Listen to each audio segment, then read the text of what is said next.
In the June 1996 issue of the short-lived Game On magazine, there was an article comparing three polygonal fighting game characters who had somewhat suspicious similarities. These characters were Sarah Bryant from 1993's Virtua Fighter, Nina Williams from Tekken 1994, and Sophia from 95's Battle Arena Toshinden. All three of these characters are blonde-haired women with backstories involving brainwashing, amnesia, and secret organizations. The article also briefly mentions a fourth character, perhaps the most famous of the group, fitting these particular qualifications, though the writing did not focus on her because she was pixel rather than polygonal. Well, she was not polygonal in 1996 anyway, when the article was written. The article questions why these characters, appearing on the fighting game scene so quickly one after another, are so similar, but does not reveal a satisfactory answer. In this video, let's try to go a bit more in-depth with this question. It is well known that Capcom, SNK, and other fighting game developers take a lot of inspiration from various entertainment sources when it comes to creating their character rosters. Sources like manga, anime, movies, etc. But is there any specific inspiration for one of the more prevalent character archetypes in fighting games? The blonde, brainwashed assassin woman. Have you ever wondered why this character type is so ubiquitous in fighting games? Before I go any further, let me quickly differentiate this character type from just a blonde woman fighting game character, because there are plenty of those also, especially those in the police and/or military professions, which do have some overlap with the type I'm going to talk about. In the case of the blonde brainwashed assassin, the assassin and brainwashed or amnesia aspects are emphasized. And of course, the femme fatale archetype has existed for a long time, but in regards to the blonde brainwashed assassin woman, I am specifically talking about a fighting game character with these traits: blonde hair, an assassination occupation, usually working for some group or organization, though sometimes as a spy instead, and suffering from either amnesia, brainwashing, either forcibly or via being taught from a very young age, or both. In your mind, I am guessing you are already thinking of one of the most famous and earliest examples of the blonde brainwashed assassin in fighting games. The one that was briefly mentioned in that Game On magazine article. Cammy White from Capcom's Street Fighter franchise. According to the official Capcom book, Street Fighter Eternal Challenge, Cammy's backstory is as follows. Cammy was once known as Killer Bee and was a member of Shadowloo's elite unit of doll assassins. After receiving orders to infiltrate a military base in England, she lost her memories and was left without purpose. Or, to be more detailed, as the book later states, many missions and battles later, the intense Shadowloo brainwashing techniques faded, and she awakened as a new person with no memory of her past. The bio continues. After being brought in by an English military unit, she joined the Delta Red crew of super soldiers in their mission to bring Bison and the other members of Shadowloo to justice. Nationality unknown. Likes collecting fighting data. Dislikes sympathetic eyes. Her original bio from 1993 states, she is only 19 years of age and an undercover agent of the English Secret Service. One day, her team received an order to destroy the kingpin of Shadow Law. As she approaches Bison, surprising facts begin to be revealed. Likes cats. Dislikes everything in her sight when in a bad mood. Oh, also, though her nationality is listed as unknown, her home base of operations is the UK. Cammy first graced arcade cabinets in September of 1993, a few months before Sarah Bryant's own debut, but to better understand Cammy's creation, we must go back further in time, to the 80s, and start with a manga and anime series called Kizuobito, or Wounded Man. Wounded Man was a manga serialized from 1982 to 1986 and created by Kazuo Koike, a writer famous for Lone Wolf and Cub, Lady Snowblood, Crying Freeman, Samurai Executioner, Path of the Assassin, Mad Bull 34, and more, and Ryuichi Ikegami, the artist of Sanctuary, Crying Freeman, Mai the Psychic Girl, among others. There is a specific character in Wounded Man, a character called Misty. Misty was trained from a young age to become an assassin. She has braided pigtails and is usually depicted with blonde hair. Her anime version is a definite blonde. At one point, she wears a military-style camouflage uniform. Akira Akiman Yasuda, a Capcom artist who helped design Cammy, outright says Cammy was inspired by Misty from Wounded Man, so there is no debate or speculation about that. When Misty is first introduced, she is depicted as sometimes being an emotionless assassin, but she is also often shown to be very volatile and emotionally unstable. She seems to have serious psychological problems stemming from her tragic past. The manga version of Wounded Man vaguely hints at Misty's tragic backstory, but the anime shows a bit more of how she was trained in assassination. As the series progresses, her character softens a bit. This is reminiscent of how the character of Cammy evolved over time as well, as when she first appeared she seemed to be a more volatile and unstable character. In Cammy's official biography from Super Street Fighter 2, she is said to like cats, but to dislike everything when she is in a bad mood. In materials for the 1994 animated Street Fighter 2 movie, Cammy is said to be often emotionless, but also, sometimes, temperamental and cruel. These days, Cammy's character is usually shown as being a lot more cool and collected, but her earlier rendition was often depicted much more similarly to Wounded Man's Misty character. Oh, also, here is an early artwork for Cammy for Super Street Fighter 2 Turbo from 1994. Depicting her with glasses, like Misty. I think this was an unused version of her special ending image. There is evidence that Cammy's name was originally going to be Sarah. Though this is a common name, its selection could have been inspired by the blonde-haired character Sarah Connor from the Terminator movie series, particularly due to Terminator 2's popularity at the time. Terminator 2 was released in theaters in 1991 and was also a big hit on home video in the preceding years, and was popular in Japan. I will go back to this point later, but Sarah Bryant from Virtua Fighter, another blonde brainwashed assassin, like Cammy, also created in 1993, has been confirmed to be based on Sarah Connor in an interview with Seiichi Ishii. The interview states, Sarah was an expansion of Sarah Connor from the movie Terminator.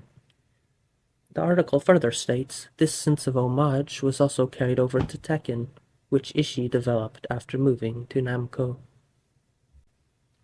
Anyway, for Capcom's own blonde brainwashed assassin, Cammy, though they were originally going to go with Sarah for her name, they changed it to Cammy at some point during development.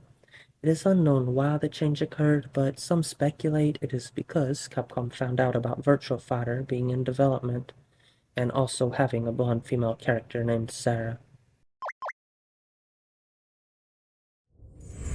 The reason Capcom chose the name Cammy could have been because camouflage military uniforms are sometimes referred to as camis, which could fit with her design's military aspects and her camouflaged legs. However, the in-universe explanation for her name varies, and I will mention one version of such later in this video. Though this may be a coincidence, in one of the arcs of Wounded Man, that Misty is a prominent character in, there is an American soldier character, a Vietnam veteran, named General White, and Cammy's full name is, of course, Cammy White. An alternative idea is that the name Cammy White could have come from the name Kitty White, the famous UK cat character from Hello Kitty. Besides both sharing the same location, Cammy is a big fan of cats. I'd also like to mention another possible inspiration for Cammy, though as far as I know, unlike Misty from Wounded Man, This one has never been officially confirmed. However, I do agree with many people who believe that it is likely that Cammy was influenced in various aspects by this character.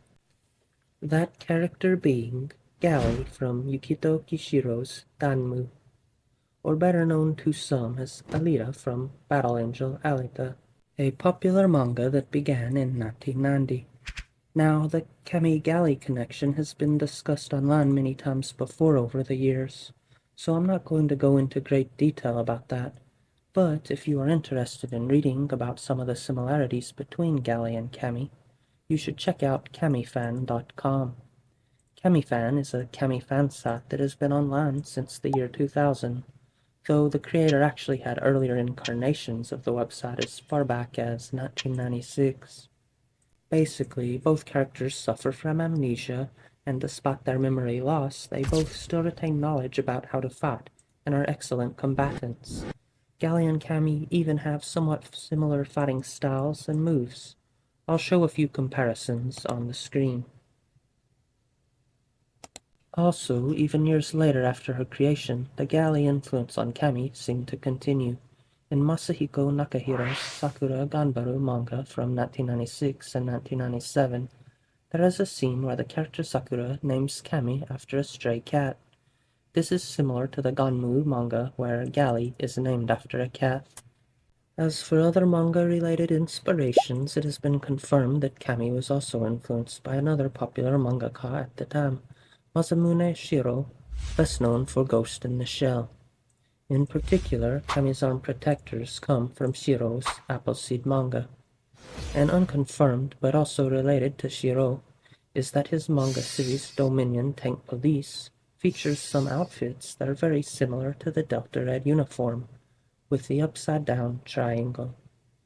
Shiro also seems to be particularly fond of camouflage. Since her introduction, Cammy has long been a very popular Street Fighter character and has likely inspired many similar characters. However, it is also possible that some of these characters were not solely inspired by Cammy, but instead developed based on other similar motifs that were in the public consciousness at the time. One such example of this type of character is Sarah Bryant from Virtua Fighter, one of the subjects in the 1996 Game On article. As I mentioned earlier, it is confirmed that Sarah Bryant is based on Sarah Connor from Terminator 1 and 2. However, in the Terminator movies, Sarah Connor, though blonde, is not exactly a brainwashed assassin, unless you consider a resistance leader trying to destroy computer factories to prevent a terrible future, to fit that descriptor. So, where did the brainwashed assassin portion of the Sarah Bryant character come from? How did both Cammy and Sarah Bryant, both blondes initially going to be called Sarah, created in 1993, end up with such similar brainwashed assassin backstories? Well, for one thing, because I can't really find any mention of Sarah's story from 1993's Virtua Fighter 1, either in manuals or guidebooks, her brainwashed assassin backstory might have been retroactively added afterwards, during the development of 1994's Virtua Fighter 2. Perhaps after the popularity of Street Fighter's Cammy, Sega decided to make their own blonde woman fighter even more similar to her. However, there was something else going on at the time that may have also inspired Sarah Bryant, possibly even Cammy to an extent, and the many other blonde brainwashed assassins on the horizon. And that something was La Femme Nikita, a very popular French movie from 1990 about a female assassin who, though not brainwashed, was forced into becoming an assassin by a government organization. Though in this movie the assassin was not blonde, there was an American remake in 1993 called Point of No Return that was also quite popular at the time of its release, and the female lead in Point of No Return did have blonde hair. Point of No Return was released in theaters in early 93 and could have inspired Sarah Bryant's on Forced to be an Assassin backstory, which I believe was possibly retroactively added to Sarah's backstory in 1994. So in addition to being possibly inspired by Cammy, Sarah's story could have also been inspired by the 1990 Nikita movie or its 1993 remake. Now, as for the brainwashed and or amnesiac aspects of characters like Sarah or Cammy, that does not come from Nikita. In Nikita, the lead is forced to become an assassin after being arrested for killing someone, and thus not brainwashed. But like with the Sarah Bryant character, the lead in Nikita only becomes an assassin later in life, in comparison to some of the more common brainwashed, raised at a young age characters of the blonde assassin archetype. In Wounded Man, the Misty character is indeed brainwashed, as she was raised from a very young age to become an assassin, and in Ganmu, Gally has amnesia. So both of those could be possible inspirations for this aspect. My own speculation as to why so many of these blonde assassin characters in fighting games are brainwashed or amnesiac is simply because it makes these characters more sympathetic to potential players, who might want to play as these assassins but perhaps do not want to feel as bad about doing so. The designer for Virtua Fighter, Seiichi Ishii, would also work as a designer on the fighting game Tekken, which was released in 1994, and Sarah Bryant has similarities to the Tekken character Nina Williams, a blonde woman fighter who was trained to be an assassin since she was young, and who would later even get an amnesia storyline in 1997's Tekken 3. Many people do believe that Nina is inspired by La Femme Nikita and Point of No Return.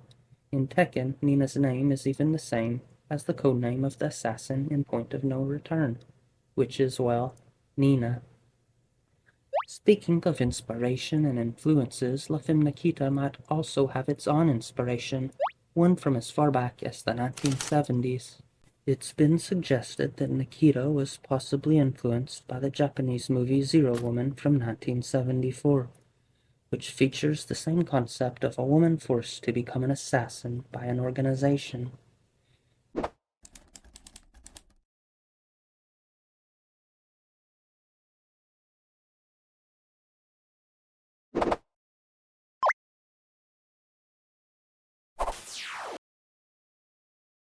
The Zero Woman movie itself was based on a manga by Toro Shinohara, probably most well known for being the creator of the manga that inspired the female prisoner Scorpion movies. Perhaps coincidentally, in many of Toro Shinohara's manga covers, his female protagonists are depicted with blonde hair, including the covers for the Zero Woman manga. And in fact, if Wikipedia is to be believed, we can see here that Zero Woman apparently had itself a resurgence in popularity in the 90s, based on the success of La Femme Nikita. This shows that Nikita, and likely Point of No Return as well, was popular in Japan at that time, causing a revitalization of interest in Zero Woman, itself the possible progenitor of the concept of a woman protagonist forced into working for a shady organization as an assassin, with more Zero Woman movies being made in the 90s to capitalize on the Nikita success.